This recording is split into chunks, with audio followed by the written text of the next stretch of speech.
Okay. Um, yeah, let's get started, Zach. Sounds good. All right. It's kind of interesting because our paths really haven't crossed, although, of course, it's junior mining, so we have a lot of common associates, contacts, and I'm glad that somebody did, reach out and, recommended I have this conversation with you. And just, I did read the last 4 or 5 pieces of news that you guys put out, and I looked at the presentation. So I have some understanding, but I do have some detailed questions. But I want to start high level, and I guess my first question is: tell us about yourself, how you got into the mining industry, why you love exploration, and then tell us about the business model of the company. Yeah, definitely. That's a good place to start. And I appreciate you having me on here, Rob. So thanks again. So my name's Zach Flood. I'm the president and CEO and co-founder of Kenorland Minerals, which is an exploration company focused on kind of large scale greenfields exploration in North America. I'm a geologist by background. Um, After university, I ended up kind of working up in the Yukon and Nunavut and spending time down in Peru. And I was actually kind of exposed to this business at a very young age. My father, Ed Flood, was a geologist as well in Nevada for about 20 years. I think he was working with a company called Nurco, and then ended up more on the finance side during the Diamond Fields era. He was working for a fund manager named Paul Stevens, who was a big shareholder of Diamond Fields at the time, and that segued into him starting Indochina Goldfields with Robert Friedland, which became the first Ivanhoe mines. And so that was when I was growing up, around kind of 12 years old or so, and I'd get dragged out to Kazakhstan and Fiji and Mongolia. When I was 18, I was doing rock chip sampling out there with some of the geologists right around the discovery of Oyu Tolgoi. So yeah, I've had a lot of exposure to this business from a very young age, and I kind of followed in his footsteps. And after working for a number of juniors, I ended up back in that Ivanhoe group, sort of in after 2011. There was a big run, and things started to get really rough in the sector, and I ended up in the Ivanhoe group doing a lot of project evaluation and business development, and some project generation as well over the next few years there. And then things got really rough around 2014, 2015, and it seemed like there was just no support for early stage exploration anywhere you went. And that's when we started Kenorland Minerals. We decided to go off on our own and focus on where we thought the most value would be created, which is in early stage exploration and new discoveries. And so we kind of bootstrapped the company. Those first few years, we were kind of working out of my kitchen, and we got one major investor, John Tognetti, involved. He provided us with the seed financing. He was the chairman of Haywood Securities, and John's still one of the biggest shareholders of the company, and a big supporter of what we're doing. And so yeah, he kind of got behind us in the early days there, and we started just staking ground in Quebec. And that led to a big gold discovery in northern Quebec called Renault. That's We actually just announced we entered into an agreement selling our joint venture interest for a large royalty of 4% NSR on that. So kind of the culmination of a lot of work up there. But that was a total greenfields gold discovery made by us doing really systematic exploration over a big area. And we've since then just kind of trying to repeat that formula all over the place. So we've got about one exposure to about 1.5 million hectares of ground across Canada and Alaska, doing lots of the same style of exploration, and looking for the next big discovery. So that's kind of the history in a nutshell. Yeah, so you sold a 20% interest in the Frotet, or if you're, American, it's Frotet property to Sumitomo, and you got a 4% net smelter royalty. When I saw that news, I was like, wow, that seems like a really good deal for KLD. Can you tell us a little bit about how that came together? And just based upon my experience in the sector, I don't think a 20% interest where it's pro rata, where you have to continue to pay your share, into the advancement of the project would maybe be worth a 2%, royalty. So can you give us some color on how that deal came together and how it turned into a 4%, royalty? Yeah, definitely. So, we've worked really closely with Sumitomo. They gave us or they kind of had confidence in us and our team early on when a lot of other mining companies kind of turned down the opportunity to enter into a deal on us with that project. We didn't really have a track record. So Sumitomo's kind of been there throughout the evolution of Kenorland, and they're actually a 10% shareholder as well. So we have a really good relationship with them, and we're working on two other projects with them as well in Quebec. So I think just the nature of that relationship resulted in kind of a friendly negotiation to try to figure out how we can come out kind of with a win-win scenario here. And what we saw, the 20% being worth, of the economics of, say, a hypothetical mine, we did see that was comparable to 4% net smelter royalty in terms of net asset value of a hypothetical mining scenario. So it was really an asset exchange. It's we saw there's X amount of value here in 20%. There's X amount of value in the royalty, and that's kind of where we started. And yeah, there's a buy down, right? They can take it down to 3.25% for $13 million in payments on two different buy downs. But yeah, you're still looking at probably one of the biggest royalties on a very significant asset held by a major mining company, and that royalty being held within a small company like such as ours. So definitely helps us tell the story and explain the value proposition to potential shareholders. The 20% minority interest is a tough place to be for a junior. You do, as you mentioned, you have to fund your pro rata stake in the project all the way, to a certain point when hopefully you get bought out. But that could be, a very significant amount of capital that we would have needed to raise. Whereas now the royalty, we have the same exposure. We have, incredible exposure to this project and its future potential cash flows, but we don't have to put up any money. So, um, I think it's great for us in terms of our strategy as well. Our strengths really lie in that early stage exploration, and now we can focus on making the next discovery. And in the meantime, this royalty should just grow in value as Sumitomo advances the project themselves. Yeah. Yeah, so 13 million CAD to buy down 0.75%. So that kind of like implies like a valuation of somewhere around 60 to 70 million for the whole 4%. But obviously, the value of that royalty could appreciate a great deal in the future as more exploration is done, or it could become, less valuable if it, the exploration doesn't show grade and scale. So that's interesting. And I definitely have a follow up to that, but first I want to talk a little bit about your model. And I just look at the deck. You have 23 million in working capital, which is very good for a junior. So that's obviously some shares in some junior companies and some cash. Can you break that down for us? And can you give us some idea of like what the revenues are for the company on an annual basis and sort of what the model is exactly?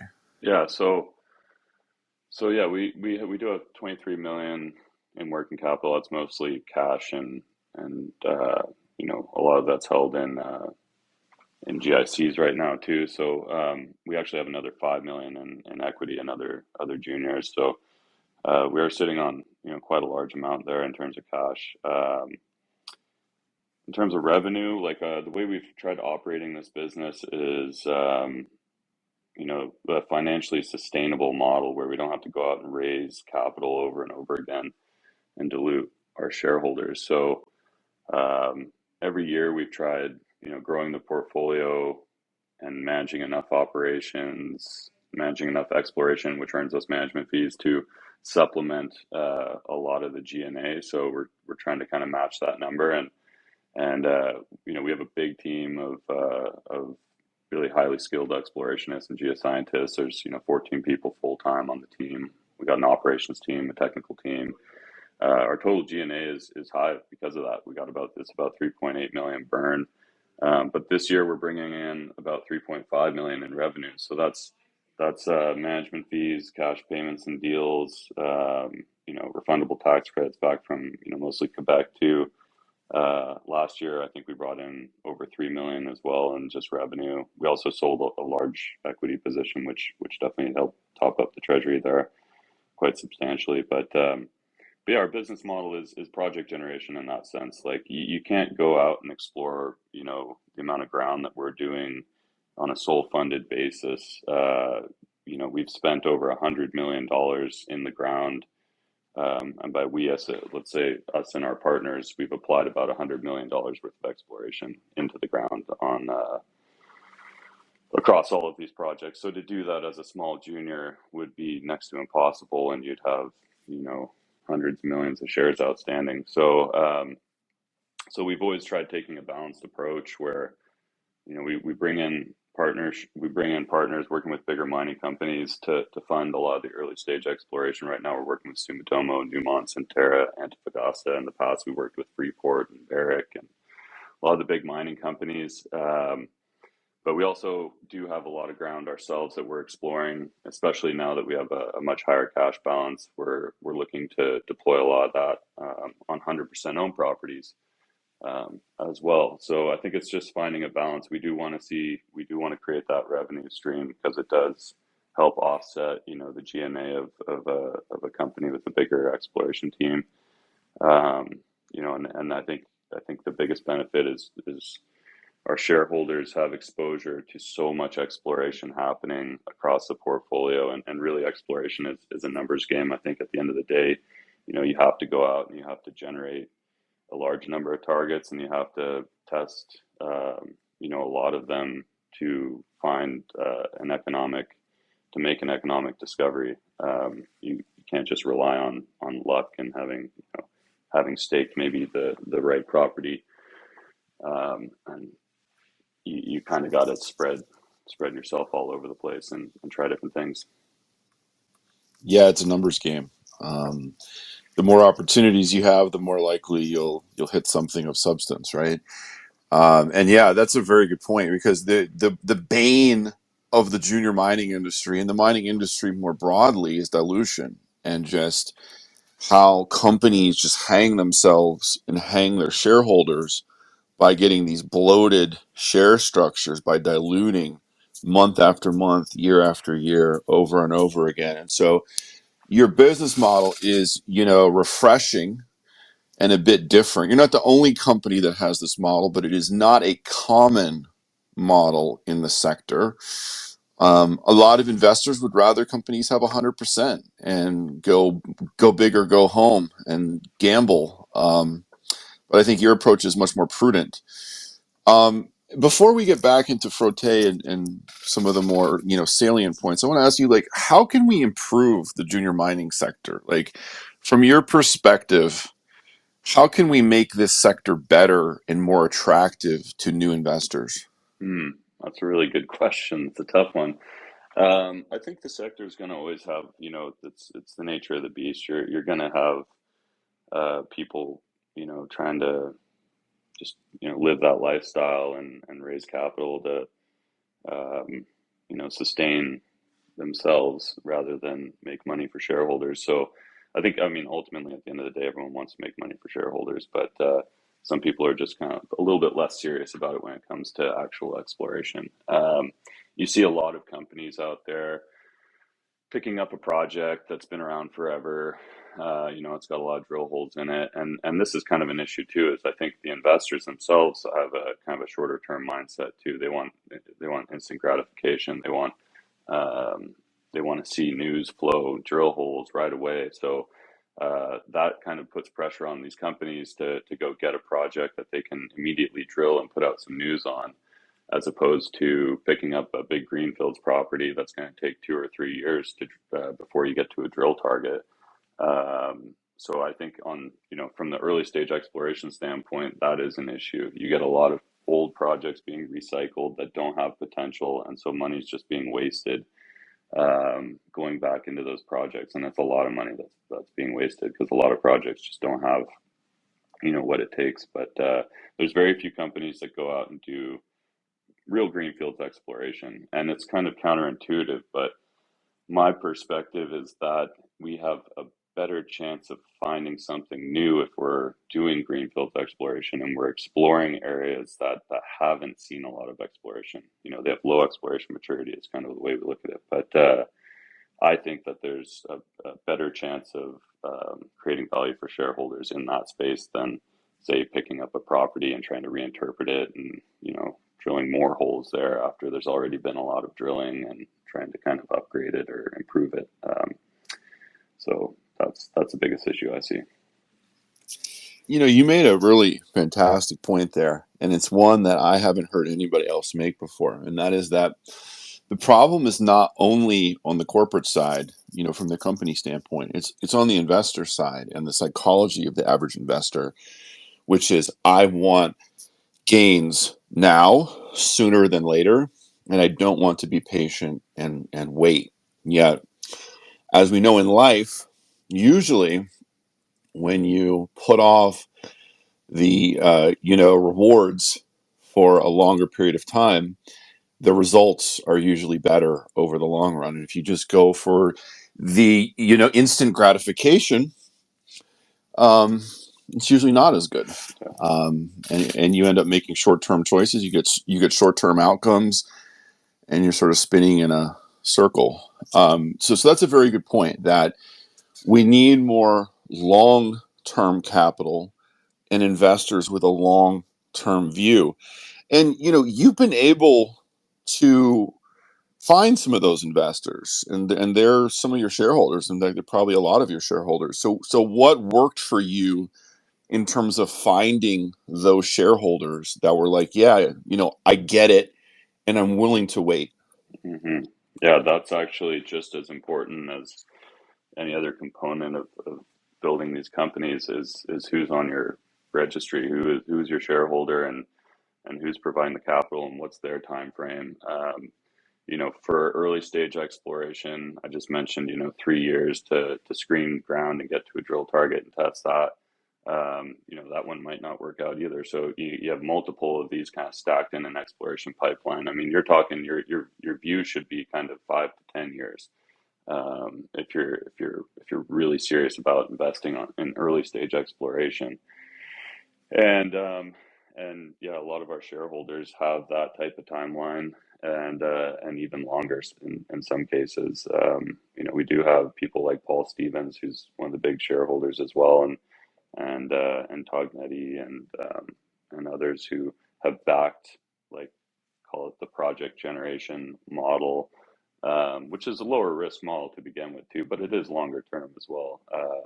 You know, uh, and I think that that's really important. If you're not aligned with your shareholders and your shareholders don't have the same strategy and vision in terms of what you're doing, then you're going to quickly need to go find new money elsewhere. But the model itself lends to us not needing to raise capital all the time too, and so for them, they can sit on this. They're not going to get diluted. There's not a lot of downside risk, so they can kind of just keep it in their portfolio and not have to worry about that dilution. And I think that's really important too. If you're going to have a long-term view, you don't want to have to keep putting money in over and over again as you get diluted. So I guess it's just, again, a balance with all this. Yeah, I think that's a very important point. So this is your sole focus, is that correct? Oh yeah, definitely. Yeah, I started this company in 2016 and put a lot of my own money into it. And we've grown quite substantially since that time. And it's kind of been the hard road, right? Like we started when we were like 30 years old, and we didn't really know what we were doing in terms of running a company, but we knew we loved exploration. We love early stage exploration. Making a big discovery up in northern Quebec was a incredible experience and still is. And once we made that happen, we knew we could probably do this again elsewhere. And so it's been a lot of fun. Yeah. So I mean, what stands out to me there is that this is your sole focus. Like, this is your baby. You're fully invested, in this company, and you've managed to find shareholders who get that and feel safe that you're not going to take a big risk that's going to put them at risk for a 50 or 70% drawdown. You're going to continue to focus on the long-term plan and build shareholder value over time. And I think that's a completely different business model than most junior mining companies. So that definitely, sets you and the company apart. I do want to open the floor if one of the people on this space has a question for Zach, but I've got another question too. Um, so Frotet royalty, you have 4% net smelter royalty. Sumitomo is going to continue to advance this over the coming years, I imagine. What are your thoughts on the valuation of this? Royalty. We saw the Great Bear royalty, which was 2%, go out for like 200 million. And Mm. obviously that was an incredible valuation. That was a fantastic transaction for Great Bear shareholders. But is this comparable in any way? Is there a chance that this Frotte, royalty could get to that sort of a valuation? Absolutely. I mean, it's just night and day when you look at valuations on royalties, on projects that are have become a mine or are becoming a mine, versus some orphan project that doesn't look economic, and as well one that's held by a major mining company that's being advanced. They have the capital to actually build it and take it to production. So if the project is de-risked enough, you're getting a huge premium. You're kind of paying net asset value of that royalty. And just to give you some like hypothetical examples, I mean, even at 3.25%, if there's 3 million ounces produced, that's $200 million in cash flows alone, undiscounted, of course. But that's the kind of scale we're talking about in terms of potential future cash flows on a 3 million ounce deposit. Let alone if it's a 4 million, you're looking closer over $250 million, right? And some of these things, I guess you can use another metric when you're valuing royalties that I've heard kicked around quite a bit. These are US dollars, by the way. This is at like 2000 gold. But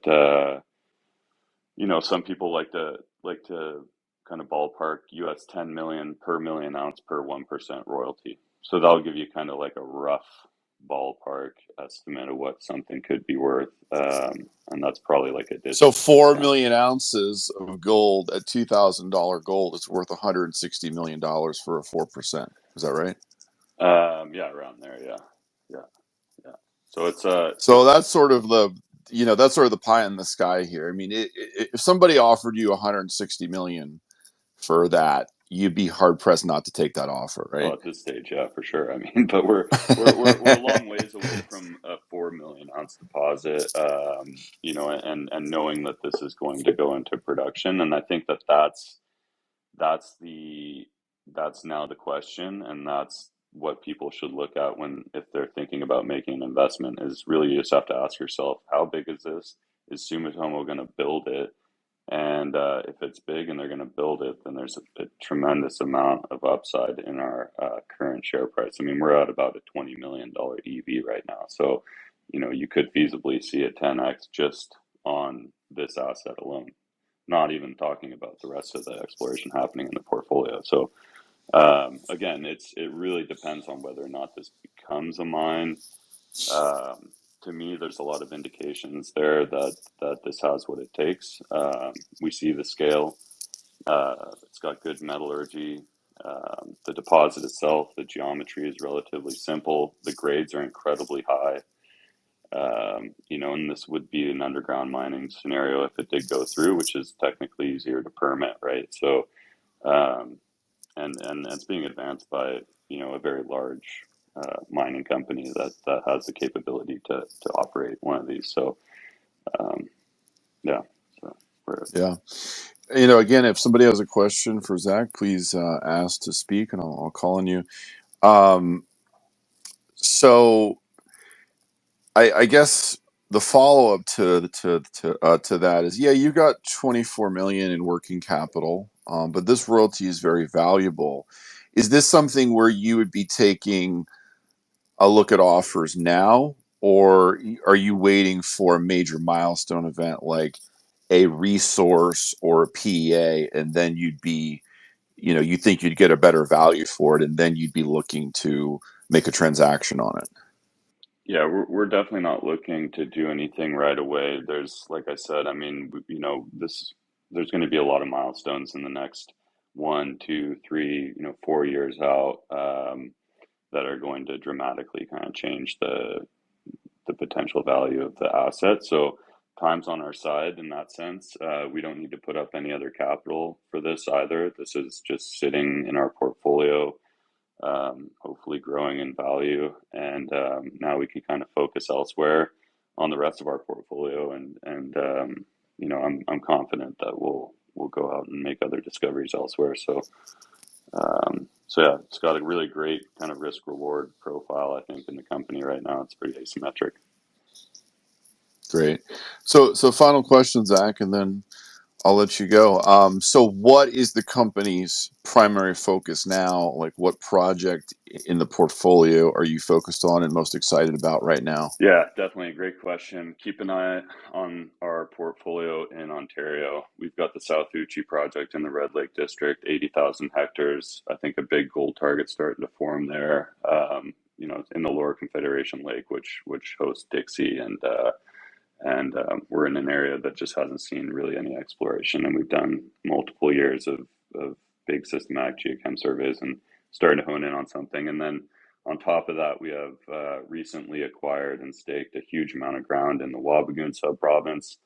There's 3 projects plus one that we just optioned for totaling about 260,000 hectares of ground down there. We're planning on covering all of that with large scale geochem surveys too. This is all till sampling. This is how we made the discovery up in the Frotet Evans Greenstone Belt, and we also made another discovery with Newmont on the Shabistawan property. Drilled 157 meters at almost half a gram. Not an economic discovery from that sense, but there's only 2,000 meters, and that was very early days there. But still, this methodology works. We've done it multiple times now. We've got a lot of our own ground that we're covering, and that's all on a 100% basis. So, you mentioned shareholders love to see you own the whole pie if you make a discovery. I mean, that's what we're trying to do. Not to discount a lot of the projects we have under partnership as well. There's a lot of potential on those too. But that's what I'm most excited about, I think, is our greenfields gold exploration in Ontario. Yeah. So the South Uchi is sort of on trend with Red Lake, and the western, Wabigon. It's quite a name. Hmm. Is near Rainy River. So you're in good neighborhoods there. Definitely. Yeah, great infrastructure, great geology. We think it's really underexplored. No one's gone out and done these big surveys really in the past in the areas that we're in. So that's the opportunity. And I see the Flora project looks also very interesting. You've got some base metals there, and you've got battery metals, Yep. and we know the market likes battery metals, or at least it used to. The battery metals are going through a little bit of a tough time right now, but I don't think the story's over there. Yeah, I think you got to keep an open mind going into any of these belts. There's lithium, there's nickel, there's obviously gold, but we're kind of agnostic to that at the initial stage. We're just trying to cover it all with Yeah, blanket geochem and see where that takes us. fantastic, great conversation, Zach. I really appreciate your time here this morning. I learned a lot more about you and your company, and I look forward to another conversation at some point in the future. Yeah, thanks, I Rob. hope you have a great day. Thanks, Rob. You as well. Really appreciate it. Thanks everyone for listening. Cheers. Cheers. Thank you.